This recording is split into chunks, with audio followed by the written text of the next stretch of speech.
Si Esteban, usa ka tawo nga puno sa grasya ug sa gahom, naghimog dagkong mga milagro ug mga butang nga katingalahan at ubangan sa katawhan.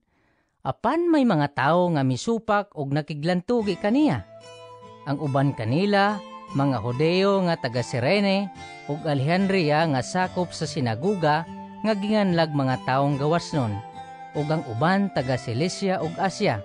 Apan si Esteban puno sa espiritu ug kaalam, ug tungod niini wala sila makabuntog kaniya sa lantugi.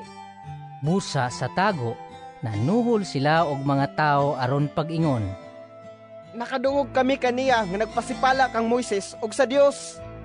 Tungod niini, naggubot ang mga tao ug ang mga kadagkuan sa templo ug ang mga magtutudlo sa balaod. Unya ilang gidakop si Esteban ug gidala nila ngadto sa labawong hukmanan. Unya ilang gipaatubang ang pipila ka mga tao aron pagsaksi og bakak batok kaniya. Miingon sila, Kining tawhana kanunay nagpasipala sa atong balaang templo ug sa balaod ni Moises. Nadungog namo siya nga miingon nga kining Hesus nga Nazaretnon muguba sa templo ug kusbon niya ang mga tulumanon nga gibilin ni Moises kanato. ang tanang mga sakop sa labawong hukmanan mitutok kang Esteban ug nakita nila nga ang iyang naong naisama sa naong sa usa ka anghel.